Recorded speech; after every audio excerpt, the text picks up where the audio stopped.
Good morning.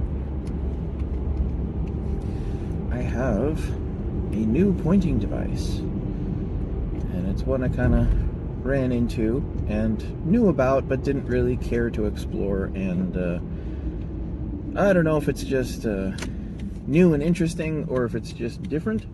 And by being different, it is okay, sure, make the left turn go first. By making it new and interesting, it's like, oh wow, this is great. Or if it actually is great, but it's the Logitech MX Master mouse. Master 3 is the model that I have. The 3S has some more features, but you know, whatever, potato amato. And I've got stacks of pointing devices at this point. So the cool features of the mouse, and the first cool feature is it's not a thumb, what is it, a trackball. So that makes it different and interesting, and that might just be part of this. It's supposed to have super high DPI and be able to work on a lot of surfaces. That is a problem I have had in the past, and it's clearly not the case with this one. Not an issue. It has great range, and it definitely has I have definitely made use of the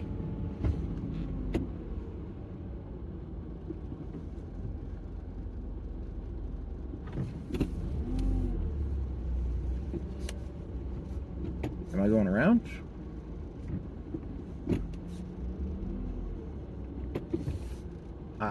It seems to be a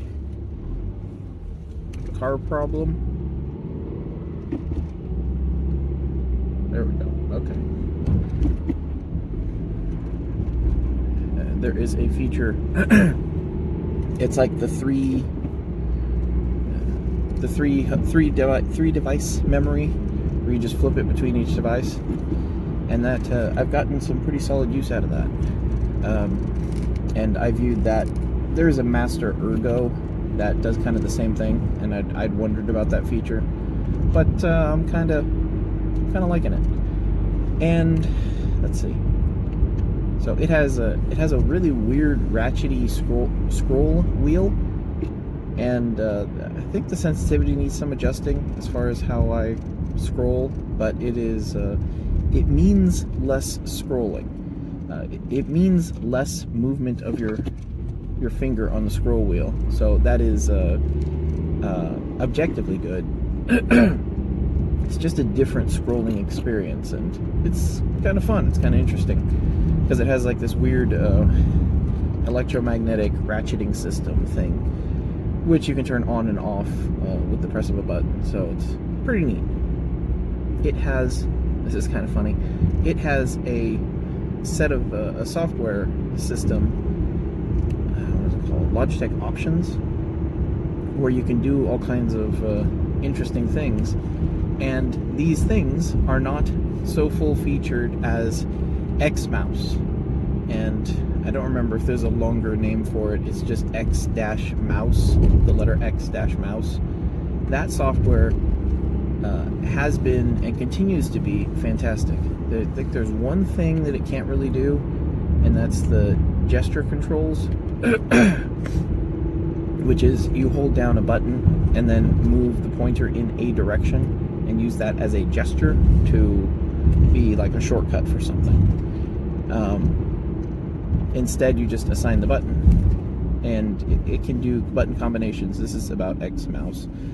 You can do button combinations and what it actually in the software calls layering.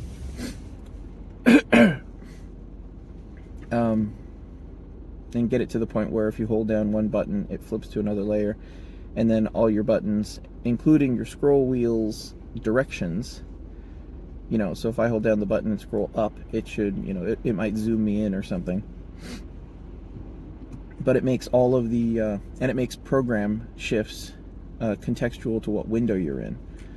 So if you expect to scroll in or scroll up in order to zoom in, and then you flip to Adobe, there's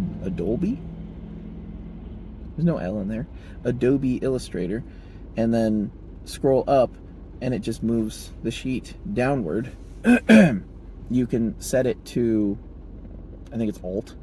Hold down Alt and then scroll wheel up when you scroll wheel up while doing, while in Adobe Illustrator, which is the newfangled feature that Logitech Options added. Yeah, Xmouse is fantastic. You should download that and play around with it. It's an excellent way to make it easier to do those things that you must do with a mouse. But right here, MX Master Mouse, ta-da, mousy, mastery, and it's got this side scroll wheel thing, which I did not think, goodness gracious, I did not think was going to be very useful, and indeed, it isn't useful as a side scroller. It is useful as a shortcut key or a hotkey for other things. So when you're in the browser, you can use that to flip between tabs, which isn't such a big deal with me because the keyboard's frankly faster to do that. But the point is, you've got more features and more controls and stuff like that. And it plays well, as far as I can tell, with the Xmouse. But I've only been able to tell this because I tell Logitech Options to do something, and then Xmouse takes it over. So I have to disable parts of Xmouse in order to get Logitech Options to do stuff, which is fine. There is like a task view or something that I hadn't known about that came up, and it's pretty cool, I guess. I don't know. Xmouse is great. You should play around with it, especially if you use the mouse in basically any capacity. Now that I think about it, you could probably do sets of keys. So if you wanted to scroll up in a certain application to scroll up more, you could probably map scroll up in that application to scroll up 3 times or something like that. Like triple the scroll. That'd be silly. So that's the cool thing about cool software like that. Generic software or software written by real, like actual developers. Then the question becomes, what can the software, what should the software do? It is a series of building blocks that you just kind of put instructions into. And the question to the programmer is never, well, why would a customer want to do this? Or why would a user want to do this? Instead it is, here, don't hurt yourself. Now it's the safeties idea. It's like, oh, there's no safeties here. If you want to, and I think I almost did it a couple times, give yourself no right click or give yourself no left click, and then you have to figure out how to click the mouse because you've moved yourself into a situation where you can't close it out and undo the changes. You paint yourself into a corner a little bit. But that's the exciting. I'm sorry. Well, it is kind of exciting. Okay, I was gonna say that's the exciting stuff. I'm like, it's not really exciting to get yourself painted into a corner, but then it kind of is, because that means that you have the power. Is when you when you have the ability to make mistakes and mess yourself up. It's when you know that you're actually in control of some of this, rather than the developer holding your hand and saying, "Oh no, you don't want to do that. You don't want to do that. That's a bad idea." That's what the developer sounds like. He sounds exactly like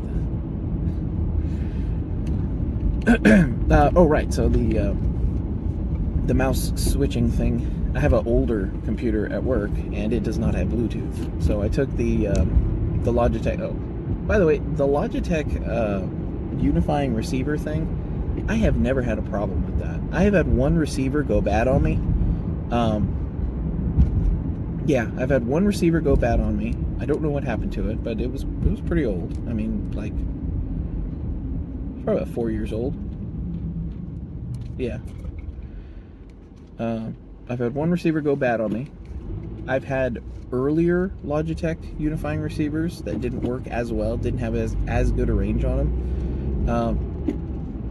But you know, not a huge deal. For the most part, no problems, and very easy to sync. As far as the hardware goes, though, I have, I think, 3 or 4 Logitech M570 trick balls. What is going on this morning? Track balls. Track balls. Yeah. And I have had 2 of them fail. No. I had 1 of them fail. And the way it failed was when I pressed the right mouse button and hold it down, it is held and is holding itself down, and then it just flutters. It releases the right mouse button and then re-engages it, which to me sounds like a bad solder joint.